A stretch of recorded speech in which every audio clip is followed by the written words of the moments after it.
ओम नमः सिद्धिभ्या ओम नमः सिद्धिभ्या ओम नमः सिद्धिभ्या।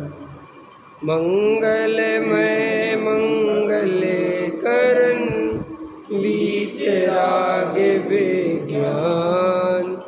नमो तार जाते भये अरहंतादिमान। अरे मंगल करे हो महा ग्रंथि करन के काज। जाते मिले समाज सब पावे निज पद राज। इस भव तरु का मूल जानऊ मिथ्या भाव। ताको कर निर्मूल अब करिए मोक्ष। मोक्ष मार्ग प्रकाशक सातवां अधिकार। परीक्षा रहित आज्ञानुसारी धर्म धारक व्यवहाराभासी। पृष्ठ क्रमांक 117 सबसे नीचे का पैराग्राफ है 217। तथा कितने ही परीक्षा करके भी जैनी होते हैं परंतु मूल परीक्षा नहीं करते। दया, शील, तप, संयम आदि क्रियाओं द्वारा व पूजा प्रभावना आदि कार्यों से व अतिशय चमत्कार आदि से व जिन धर्म से इष्ट प्राप्ति होने के कारण जिन मत को उत्तम जानकर प्रीतिवंत होकर जैनी है सो अन्य मतों में भी ये कार्य तो पाए जाते हैं। इसलिए इन लक्षणों में अतिव्याप्ति पाया जाता है। अब ये एक बहुत समझने इस पर भी बहुत ज़रूरत है। क्या है, संसार में चमत्कार को नमस्कार करने की आदत पड़ी हुई है तो वो जैनी भी इस काम में पीछे नहीं है। जबकि वास्तव में जैन धर्म में चमत्कार इत्यादि की कोई जगह नहीं है, अतिशय आदि की कोई जगह नहीं है। मतलब हमारे यहाँ तीर्थंकर के जो पंच कल्याणक होते हैं और उसमें जो देव वगैरह आते हैं तो उसको हमारे लिए ऐसा नहीं कहा कि ये बहुत बड़ी बात है तुम नमस्कार करो। वो कहते ये भी बहुत नॉर्मल बात है, ये तो पुण्य का उदय है तीर्थंकर का, तो वो आ जाते हैं और वो अपने ही जैसे हैं वो देव। कोई ऐसा नहीं कि वो भगवान है या उनको नमस्कार करना चाहिए। तो जैन धर्म तो नमस्कार नमोस्तु केवल और केवल वीतरागता को करता है। वहाँ अतिशय चमत्कार इन सब के लिए कोई जगह नहीं है। फिर भी संसारी जीव वीतरागता को नहीं पहचानते। वीतरागता ही धर्म है, वीतरागता ही मोक्ष है, वीतरागता ही आनंद है, वीतरागता ही सम्यक दर्शन है, वीतरागता ही सम्यक ज्ञान है और वीतरागता ही सम्यक चारित्र है और वीतरागता ही मोक्ष मार्ग है। ये संसारी जीव को कभी समझ में नहीं आता। भले ही वो वीतरागी भगवान की पूजा करता है, वंदना करता है, सब कुछ करता है, लेकिन अंदर से ये वीतरागता ही सब कुछ है। इसके अलावा अन्य कोई बात कुछ है ही नहीं। अभी बहुत आपको सुनने में आता है भगवान को पसीना आ गया, भगवान को अचानक ऐसा हो गया, है ना, कितने कितने छत्र हिलने लगे, प्रतिमा जमीन से ऊपर उठ गई, देखते होंगे सब। वास्तव में जैन धर्म में इन सब चीज़ों की जीरो वैल्यू है। लेकिन संसारी जीव इन चीज़ों से प्रभावित होते हैं, इसलिए संसार में ही अनेक प्रकार के जीव अनेक मंदिरों में इस प्रकार के झूठे अतिशय भी दिखाते हैं। ख्याल में है ना, केमिकल रिएक्शन हो गया, बोले प्रतिमा सोने की हो गई अपने आप। ख्याल में है ना, साहब ऐसा हो गया, प्रतिमा ने रंग बदल दिया, ओ साहब लाइन लग गई। एक बार हम लोग जब, पता नहीं अब तो समय बीत गया हो, बहुत समय पहले की बात है, मैं 10वीं 11वीं पढ़ता था, बोले शंकर जी दूध पी रहे। वो सब दूध पिलाने लग रहा है पूरा मध्य प्रदेश। समझ गए ना? ओ भाई साहब, और देखो साहब ऐसा लगाए, देखो वो तो पी रहे ऐसी चम्मच से लगाए, वो पत्थर पे झुका, देखो देखो पी लिया। ख्याल में आया कि नहीं आया? गजब हो गया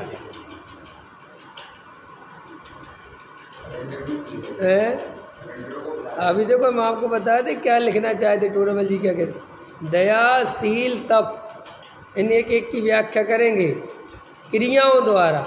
किसी ने देखो अरे जो अब जैन धर्म बहुत महान है, दया देखो कितनी करते हैं, एक इंद्रिय जीव की भी रक्षा करते हैं, हरी भी नहीं खाते उसमें भी जीव मानते हैं, साहब ये धर्म बहुत महान है, हम तो इस धर्म को बहुत मानते हैं। अब जो दया से प्रभावित हो गया, टोडामल जी समझा रहे हैं दया शील, अरे भाई साहब इन लोगों के इनके यहाँ होता है ब्रह्मचर्य, तो देखो नग्न दिगंबर मुनिराज कैसी साधना, कैसा शील, ओह भैया अपन को तो जैन धर्म से महान कोई धर्म नहीं लगता। संयम, अल्पसन ले हो खड़े, ये आसन करते, एक आसन करते हैं, जरा सा भोजन लेते हैं, एक ही बार पानी पीते हैं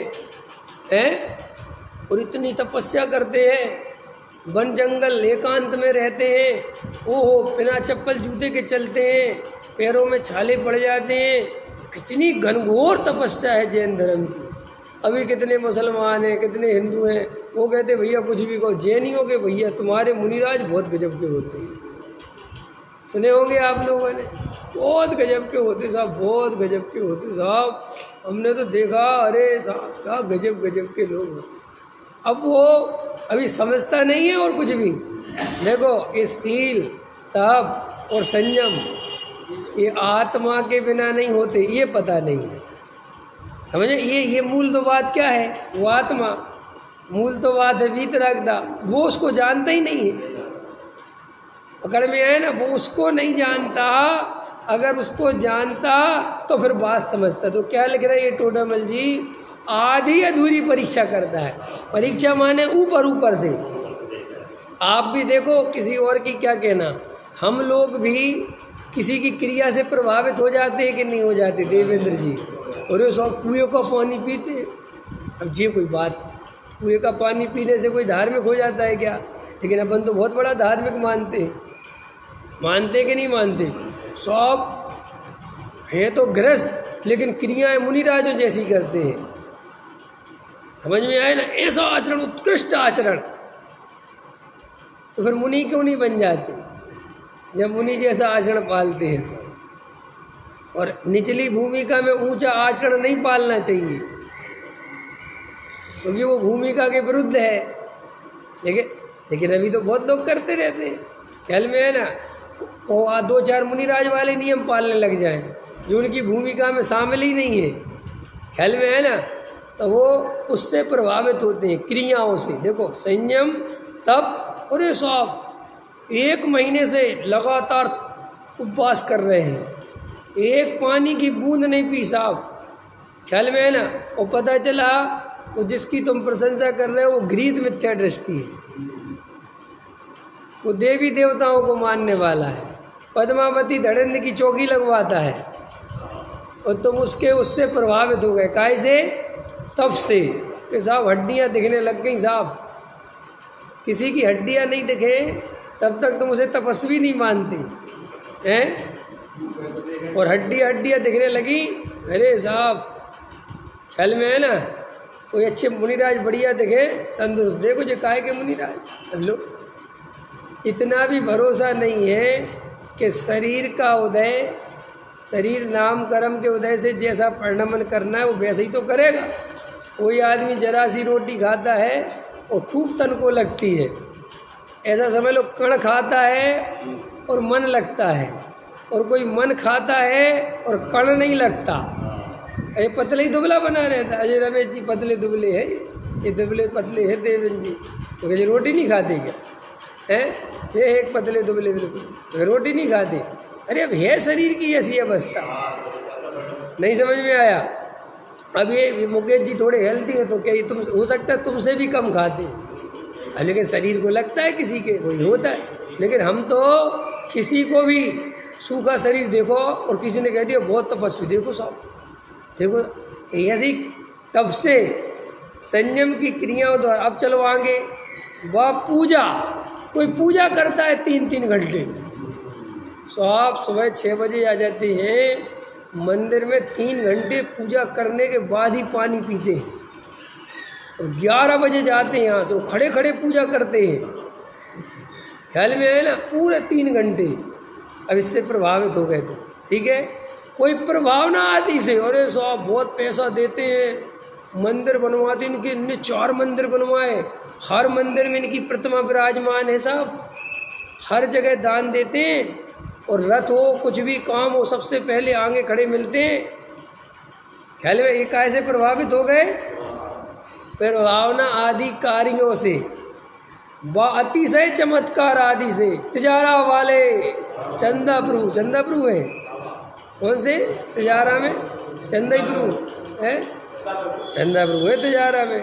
पदम प्रभु पदमपुरा में है, बड़े गांव में पारसनाथ, और कुंडलपुर में आदिनाथ, महावीर जी में महावीर है कि नहीं?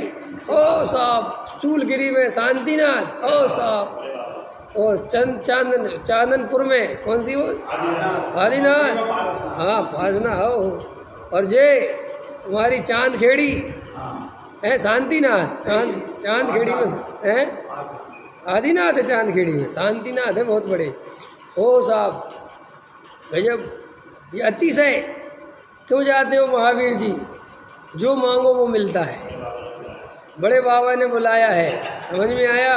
अरे साहब तिजारा जो हर महीने जाता है, इनके बहुत देखो बहुत करोड़पति आदि बन गए जब से तिजारा जा रहे।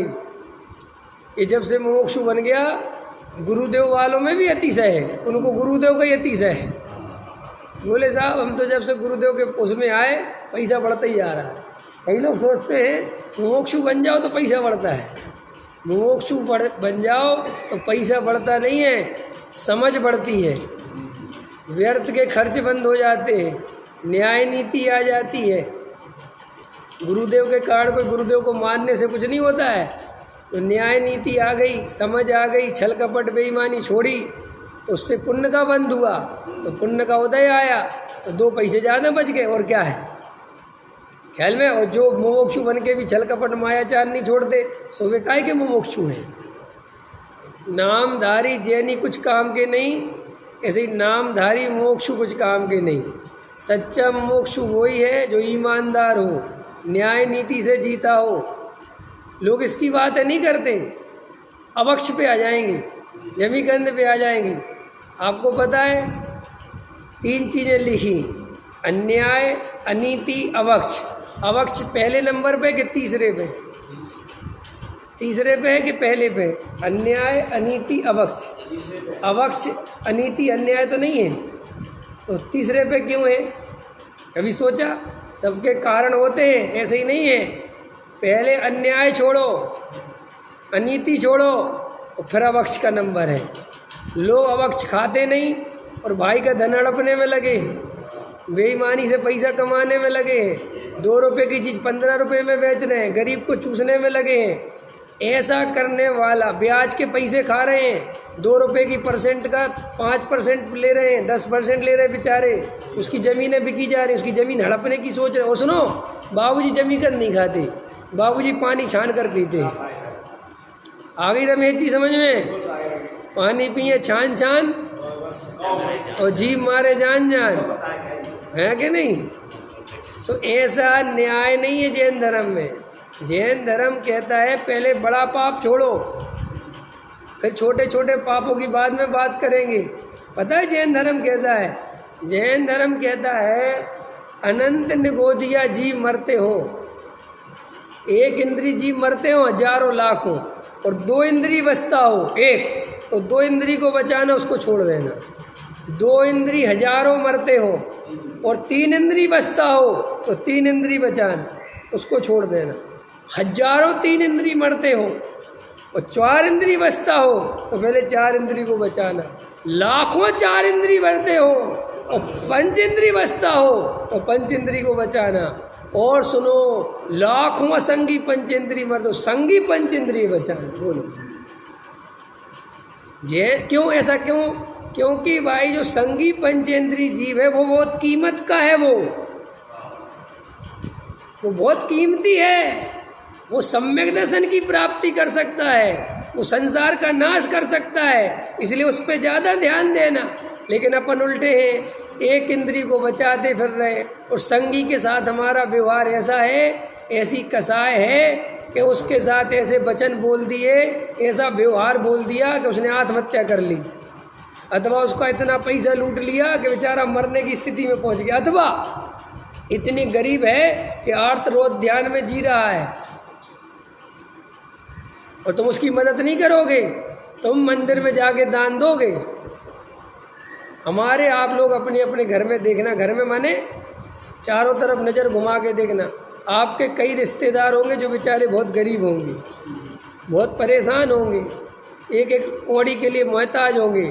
तुम उन पर कभी ध्यान नहीं दोगे, उन्हें कभी 5,000 रुपये नहीं दोगे, और मंदिर में आके 1 लाख रुपए दे दोगे, तो जो तुम न्यायवान कहाँ हुए?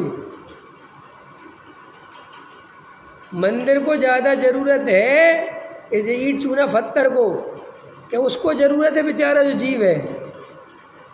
इसमें लोग अपने सगे माँ बाप को परेशान करते हैं, माँ बाप को, क्या कह रहा हूँ बाबूजी, माँ बाप को, और मंदिर में लाखों रुपए दान देते हैं। अपनी बहन है, अपन ने शादी कर दी, बेचारी गरीब है, नहीं पनप पा रही, परेशान है, उसको वो भाई 1 रुपया देने को तैयार नहीं है, और मंदिर में लाखों की बोली ले रहा है। ये अन्याय है सब, और ये अन्याय है तो तुम्हारा अवक्ष छोड़ना 2 कौड़ी का है। देख लेना अपने आसपास जैनियों में क्या हो रहा है। इसलिए मैं कहता हूँ जैनियों को पढ़ाई आदि अधूरी मिल रही है, ढंग की पढ़ाई नहीं मिल रही है। सबसे पहले अवक्ष की बात मत करो, सबसे पहले अन्याय की बात करो। काहे की बात करो? तुम्हारे जीवन में कोई अन्याय है तो पहले सबसे पहले उसको छोड़ो, फिर अनीति छोड़ो। अनीति समझते हो? अनीति माने जो नैतिकता के विरुद्ध है।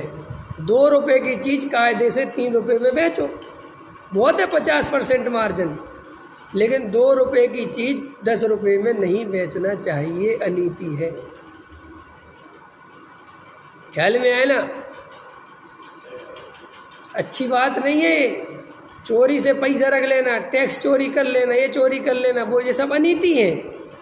और जाने कितना व्याख्यान कर लेना जो अपने अपने हिसाब से, तो उस तरफ तो ध्यान जाता नहीं। लेकिन जमी कंद छोड़ना बहुत सरल है, रात्रि भोजन छोड़ना सरल है, 10,000 रुपये छोड़ना बहुत कठिन है। नहीं समझ में आया? इसलिए लोग पैसा जल्दी छोड़े, वो जल्दी छोड़ देते हैं। त्याग व्रत कि ठीक है जी आज से ये नहीं करेंगे, ये नहीं करेंगे, उसे कहो पैसा छोड़ो, पैसे की आसक्ति छोड़ो, ये नहीं छूटेगी। इसलिए बहुत सारे त्यागी वृत्ति आपको संयम की साधना करते हुए दिखाई देंगे, लेकिन सेठियों का पानी भरेंगे। किसका पानी भरेंगे? अब उनसे पूछो कि तुम सेठियों का पानी क्यों भर रहे हो? जब तुमने त्याग व्रत ले लिया, तुम तो संयम में आ गए, ब्रह्मचारी बन गए, त्यागी वृत्ति बन गए, क्या लेना देना? क्यों इन सेठियों के पीछे दौड़ते हो? कि पानी तो छान कर पिएंगे, उबला हुआ पिएंगे, लेकिन उस सेठ के पास जो पैसा है ना, और वो जो हमें अपनी धर्मशाला में लेना है, वो दिमाग नहीं छूटा, वो उसमें कमी नहीं आई। मात जो इसलिए तो कहते हैं जो लोग ये बाहर का संयम पे बहुत उछलते हैं वो बहुत आसान है। असली तो अंदर की बात बताओ पहले तुम। असली त्यागी वृत्ति महाराज वो है जिसके लिए सेठिया गरीब अमीर सब बराबर हो, उसमें भेद करे ही नहीं। अगर गरीब को भी 5 मिनट दे तो अमीर को भी 5 मिनट दे, नहीं समझ? उसे कोई मतलब नहीं है तुमने दान दिया, कुछ भी दिया, कुछ भी करो, हमें इससे क्या लेना देना। लेकिन अपन खूब देखते हैं, आंखों के सामने देखते हैं कितना भेद चलता है, कितना अंतर चल। इसलिए तो इन सेठियों के भाव बड़े रहते हैं। ये अपने आप के अहंकार के तराजू पे क्यों खड़े हैं? क्योंकि उनको सम्मान देने वाले वे भी लोग हैं जो त्यागी वृत्ति हैं। तो वो कहते देख लो, जब यही हमारी वैल्यू कर रहे हैं तो इसका मतलब पैसे में पावर है, ख्याल में है ना। और अगर वे कहे ये बकवास बंद कर अपनी, तो वो घोड़ा जमीन पे भी आए। चक्रवर्ती आते हैं मुनिराज, सच्चे मुनिराज हो, तो कहते हैं कि वो मुनिराज आँखें ही नहीं खोले, वो बैठ के चला जाए, हाँ कोई बात नहीं। बड़े बड़े राजा आए, मुकुट रख दिया नीचे, तो बात ही नहीं करी, 2 दिन आँखें ही नहीं खोली, निकल गया, घंटों बैठा रहा, नहीं खोली। कि क्यों? कि एक तो कभी कभी भाव नहीं आता, और कभी कभी मुनिराज परीक्षा भी करते हैं कि कहीं अहंकार में तो नहीं है ये, तो वो कितनी देर प्रतीक्षा कर सकता है, हल में नहीं आया। और अपनी मुनिराज जी, आओ आओ सेठ जी आओ, इनको आगे लाओ, बस सेठ जी कहेंगे हम बड़े हैं फिर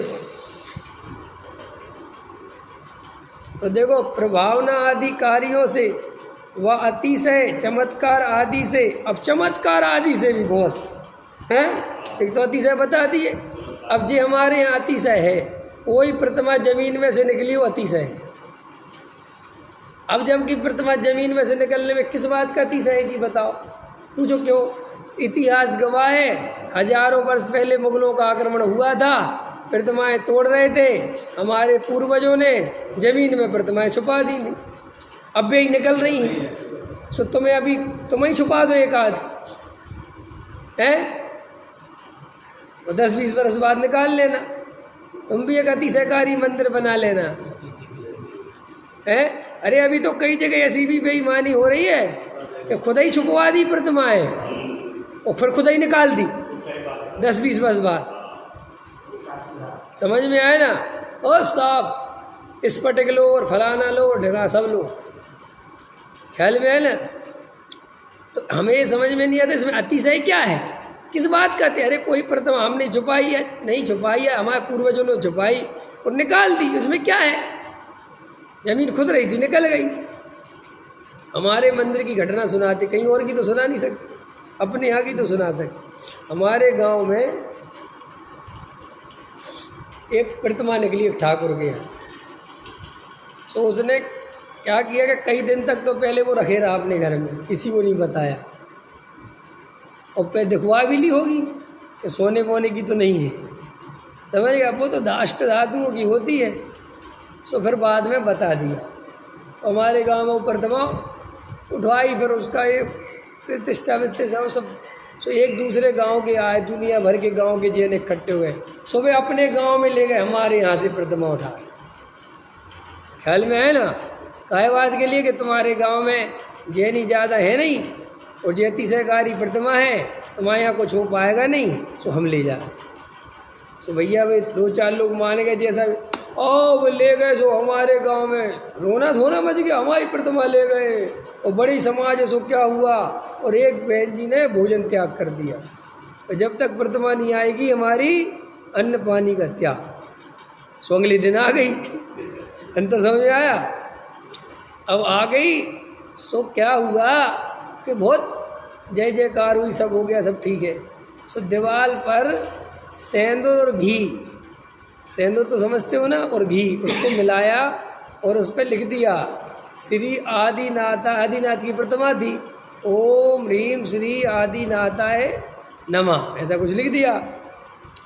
सो वो लिख दिया काहे से?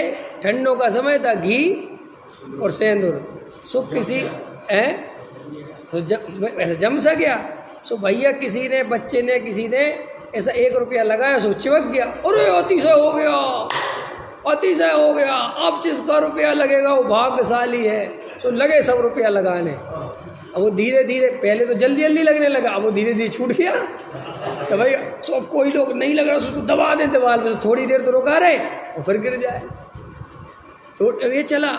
सो हमारे यहाँ पे भैया अतिशय। सो एक सामने रहता था साहू, उसका लड़का था, वो समझ गया, सो उसने अपने यहाँ लिख दिया अपने घर पे, उसका वो घर सामने था, कि लगा हमारे यहाँ भी अतिशय हो रहा, हमारे यहाँ भी चमक रहा तो लोग क्या जाके देखा, तो उसके यहाँ चिपका रहे, क्या ले आया?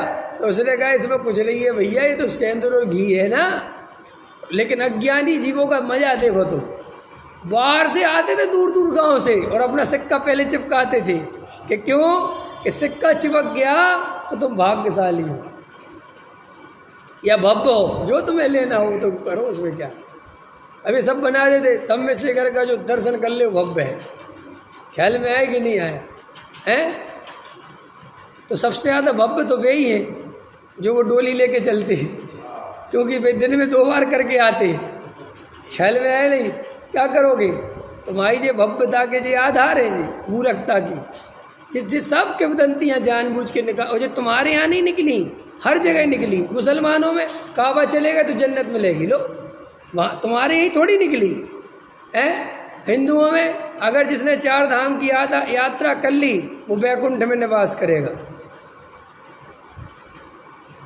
तो इससे समझ में आता है कि जे किंवदंतियाँ हर किसी ने चला रखी है, अपन ने अकेली नहीं चला रखी। क्यों? क्योंकि जगत ऐसे ही चमत्कारों से प्रभावित होता है, उसको यही मज़ा आता है। और ये चमत्कार नहीं चलाओगे तो तुम्हारा पंथ संप्रदाय नहीं चल पाएगा, इसलिए लोग चलाते। नहीं समझ में आया? अब सोनगढ़ियों के पास कोई अतिशय नहीं है, कोई अतिशयकारी मंदिर भी नहीं है, क्योंकि ये खुद ही मंदिर बना रहे नए नए, तो अतिशयकारी तो नहीं हो सकते ना, हैं? और एक भी अतिशयकारी मंदिर पर कब्जा नहीं है।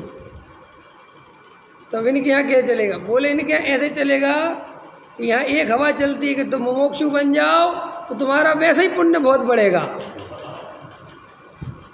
पैसा आएगा, यहाँ ऐसे ही आएगा।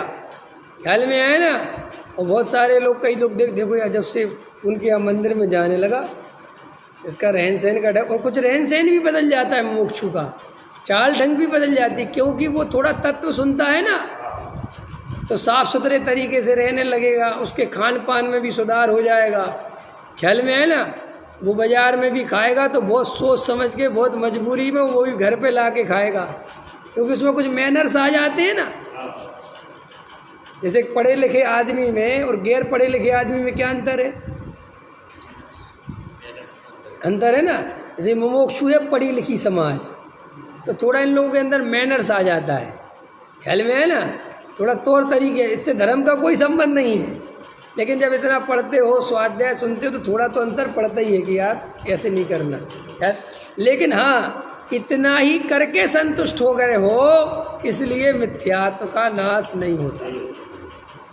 पढ़ाई तो ठीक है, पढ़ाई में कोई दिक्कत नहीं है, लेकिन वो बस ये कर करके अपने को बड़ा और अहंकार का जो पोषण कर लिया है, और हम तो बहुत बड़ा धर्म समझ गए, सच्चा धर्म समझ गए, इससे जो बाजार सकरा और मैं चौड़ा हो गया हूँ, वो उससे स्थिति बिगड़ गई है।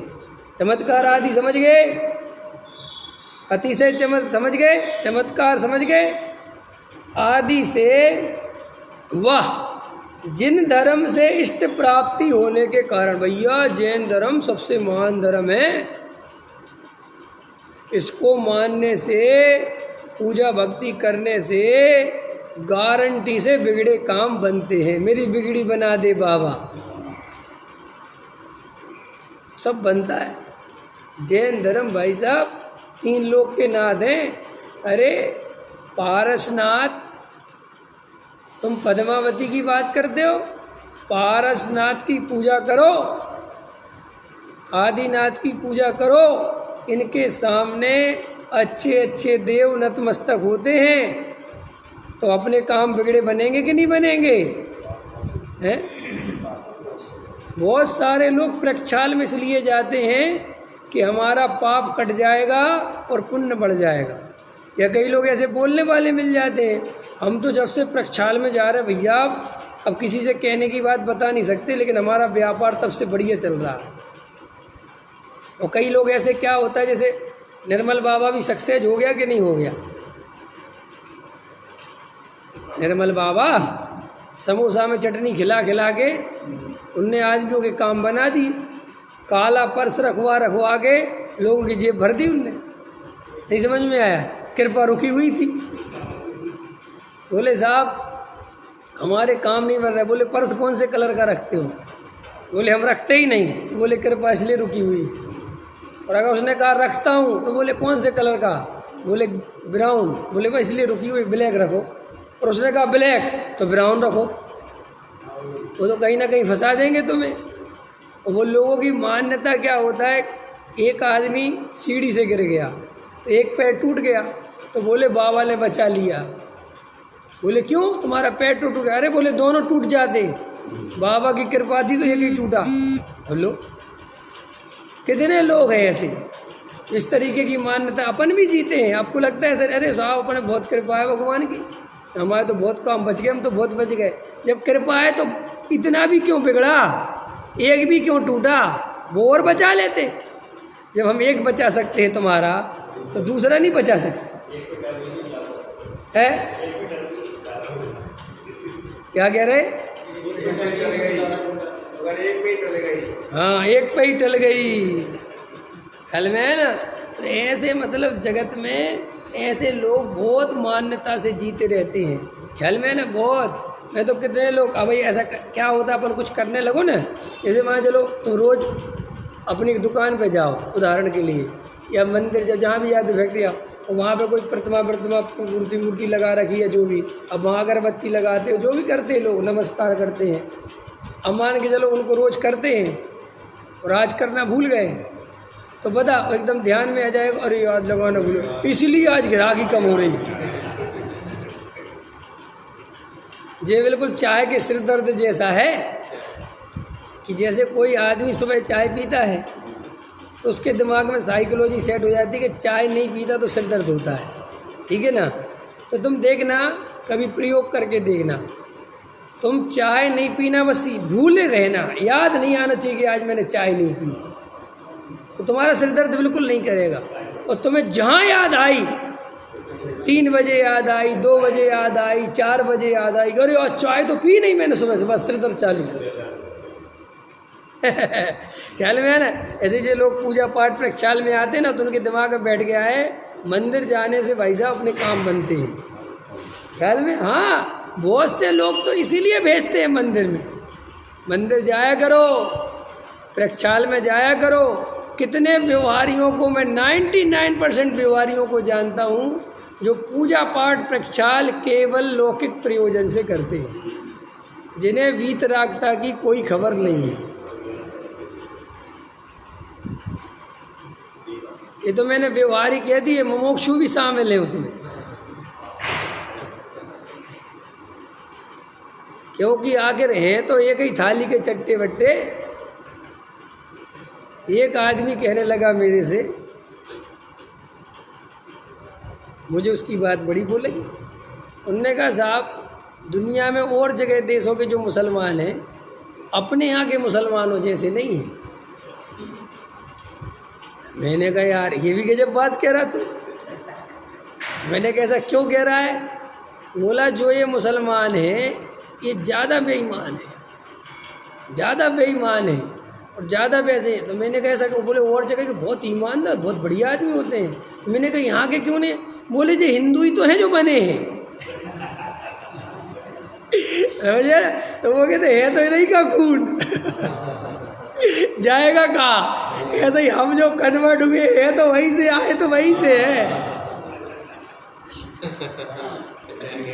जैसे वे श्वेतांबर मोक्षु बन गए ना, तो भले ही मैं कितने ही कोशिश कर ले, कुछ ना कुछ लक्षण श्वेतांबर के रह जाते उनके। खैर आप कितने क्या करें, अगर आए तो वहीं से है ना, वो कुछ तो असर रहेगा है। हमारे तरफ तो बहुत चलता है कि आदमी कितना ही बदल जाए, लेकिन उसकी जो मूल जाति और जो मूल उसका वो गुण है ना, वो एकदम से नहीं बदलता, वो रहता है कहीं ना कहीं है। हम असर रहे हमारे यहाँ तो पता ये पूछते हैं, ऐसे किसी आदमी को कुछ लक्षण देखे ना तो लक्षण देख के बता दे क्यों तुम इस जाति को गए, ये गोत्र है क्या तुम्हारा, 1 मिनट में। तो भैया ये सब अपने को समझना है कि ये पूजा पाठ भक्ति भी कहीं अपन इसी मान्यता से तो नहीं कर रहे कि हमारी बिगड़ी बना दो। अगर इस मान्यता से कर रहे हो तो बिल्कुल ठीक नहीं है, बिल्कुल कोई दम ही नहीं है। लोग जो प्रक्षाल पूजा पाठ में मात पुण्य कमाने के लिए आते हैं, अथवा हमारे बिगड़े काम बन जाएं, अथवा बहुत पुण्य बनता है प्रक्षाल पूजा पाठ करने से, बहुत बनता होगा कि नहीं बनता होगा? मैं तुमसे पूछता हूँ, पूछ बताओ देवेंद्र जी, भगवान का प्रक्षाल करने से और भगवान की पूजा करने से, दो चीज़ें हो गई। भगवान का प्रक्षाल करने से ज़्यादा पुण्य क्यों बनता हो और पूजा करने में कम क्यों बनता हो? उनको नज़दीक से देखते हैं भगवान को। एक एक तर्क आ गया हमारा, एक कह रहा साहब छूने से आ गया, और बताओ बराबर हो गया है? तो देखो तुम ऐसा किया करो, 3 घंटे छुआ करो लगातार भगवान को, छूते रहो, क्योंकि छूने से क्या बनता है पुण्य, और नज़दीक जाने से पुण्य बनता है। तो बिल्कुल नज़दीक खड़े रहा करो, ख्याल में है ना? इससे पुण्य बनता होगा क्या? सोचा कभी?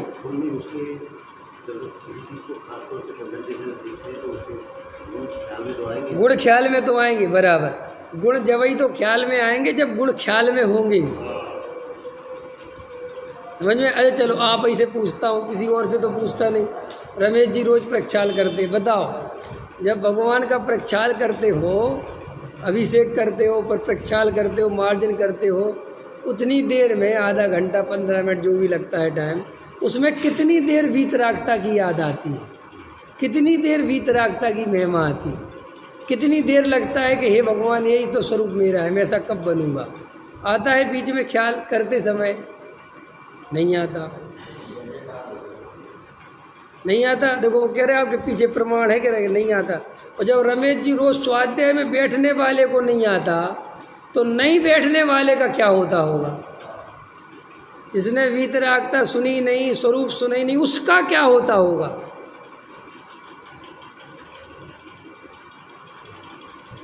आप जितना जितना धर्म समझते जाओगे, सुनो गहरी बात कह रहा हूँ, उतना उतना तुम्हारे पूजा पाठ में गले की आवाज़ कमज़ोर होती जाएगी। फिर तुम्हें इतना तेज तेज गाने का भाव नहीं आएगा, आगे आगे कूदने का भाव नहीं आएगा। जितना जितना तत्व समझ में आएगा, उतने शांत, उतने पीछे, उतनी आवाज़ कम, उतना चंचलपना अपने आप छूटता जाएगा। फिर तुम सबसे बाद में जाओगे भगवान को साफ करने, कहोगे सब कर लो पहले शांति से, कोई दिक्कत। और नहीं भी हो तो कोई दिक्कत नहीं, कर दो।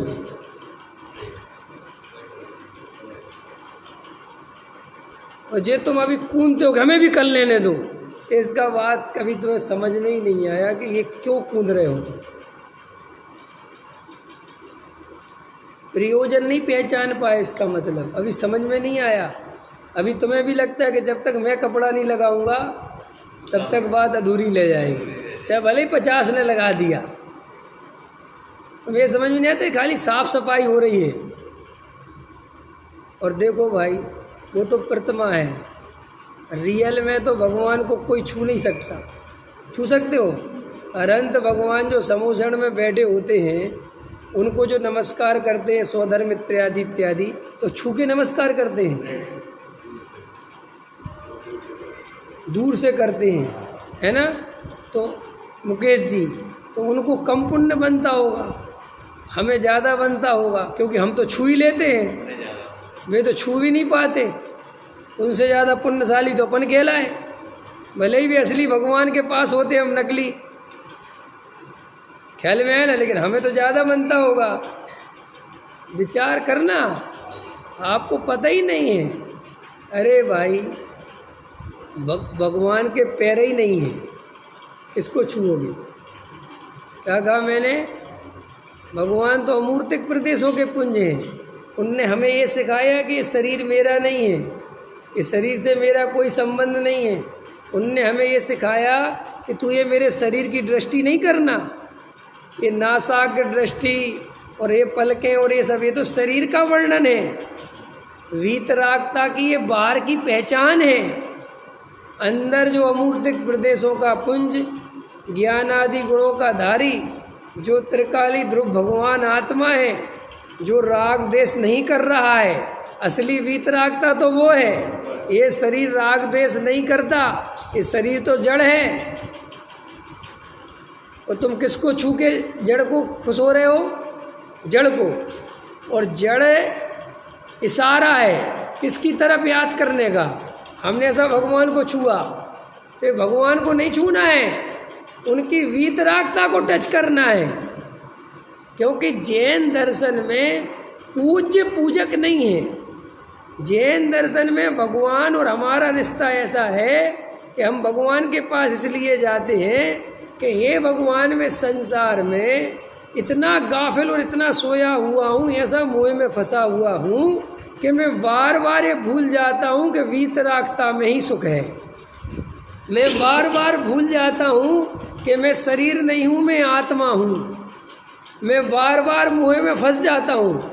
मैं इसलिए आपके पास आता हूँ कि मुझे ये ख्याल में आ जाए कि ये शरीर में नहीं हूँ, ये मोह मेरा स्वरूप नहीं है, वीतरागता ही सुख रूप है, ये मोह तो दुख रूप है। मैं आत्मा हूँ, अमूर्तिक प्रदेशों का पुंज हूँ, ज्ञान स्वभाव वाला हूँ, जानना देखना ही मेरा कार्य है, राग द्वेष करना मेरा स्वभाव नहीं है। मैं परद्रव्य का कर्ता भोक्ता नहीं हूँ, मैं स्वभाव से जाननहार हूँ। ये ख्याल में आए इतने के लिए भगवान के पास आते हैं। और यहाँ कोई भगवान बड़े और छोटे और तुम बड़े और ये बात ही नहीं है, ये तो बहुत व्यवहार की भाषा है। तो ये भी बात है, तो उसमें भी हमारे भाभी भगवान और आदिनाथ भगवान, हाँ, तो वो कुछ लोग कहते हैं कि मैं तो आदिनाथ भगवान को उठाऊंगा, मैं भाभी भगवान नहीं उठाऊंगा। कई लोग हमारे बीच में ऐसे हैं। बताओ, बताइए, इतना डिफरेंस करते हैं दोनों भगवान की बात। अब आदिनाथ को उठाएंगे, महावीर को नहीं उठाएंगे। अब देखो गजब गजब की बात। मतलब हद है। अभी आप समझ रहे हो मैं क्या कहना चाहता हूँ? मैं ये कहना चाहता हूँ कि अभी आप अंदर जाके अपनी परिणतियाँ चेक करो तो आपको समझ में आएगा आप कितने उथले हो। आप कुछ भी गहराई में नहीं गए तत्व की, कुछ नहीं खबर। हमारी तरफ से प्रतिमा विराजमान होगी साहब, है? अरे साहब, इसलिए तो कहता हूँ भगवान, प्रतिमा, पूजा पाठ भक्ति ये सब अनंत बार किया है, अनंत बार सब कुछ किए सब, लेकिन एक त्रिकाली ध्रुव भगवान आत्मा की आराधना नहीं करी, जिसके फलस्वरूप इस खोटे काल में परिभ्रमण कर रहे हैं। जहाँ केवल और केवल रंग राग, इसके अलावा कुछ नहीं दिखाई देता। सच्चे मुनिराजों के दर्शन भी दुर्लभ हैं, सम्यक दृष्टि मिलना भी मुश्किल हो गए हैं। ऐसे खोटे काल में परिभ्रमण कर रहे हैं। काय के कारण? आत्माराधना नहीं करने के कारण। और अभी भी भक्त बन के जीना है, संसार में जीना है। हे बड़े बाबा कृपा कर दो। और देखो मज़ेदार बात, हिंदुस्तान में कहीं भी चले जाओ तुम, किसी भी गांव में चले जाओ, जहाँ भी तुम्हारा मन करे, वहाँ हर किसी का अपना अपना 10, 20, 50, 100 किलोमीटर पे तीर्थ होगा। दिल्ली वालों को तिजारा मिल गया, बड़ा गांव मिल गया, मिलेगा ही नहीं मिल गया। हमारे तरफ द्रोणगिर चले जाओ, इधर कुंडलपुर चले जाओ, नैनागिर, सब जगह माने वो 2, 3, 4 जगह ऐसी बनाई जाती हैं जहाँ आदमी फुर्सत में दौड़ लगा सके। चलो, भिंड वालों के पास है कि नहीं? सोनागिर भागो, ग्वालियर वाले सोनागिर भागते हैं, तो सबको दे रखा है एक एक। मैं तमिलनाडु में भी घूम के आया हूँ, वहाँ भी सब संसार ही चलता है। लेकिन मैं स्वयं तीर्थ स्वरूप हूँ। तीर्थ किसे कहते हैं पता है? किसे कहते तीर्थ? क्या है तीर्थ? माने जो तिरावे उसका नाम तीर्थ। क्या कहा? तीर्थंकर तिराते हैं जीवों को, मोक्ष मार्ग दिखा देना, इसलिए तीर्थंकर। और जहाँ से वो मोक्ष गए वो जगह बन गई तीर्थ। तो तीर्थ माने जो तिराने वाला। तो ये सम्मेशकर आदि तीर्थ क्षेत्र हैं कि तीर्थ क्षेत्र माने यहाँ से मुक्ति का मार्ग खुला, यहाँ से जीव मोक्ष गए। तो वे गए कहाँ से? उपचार का कथन है कि वहाँ से गए तो निज आत्मा के आश्रय से हैं।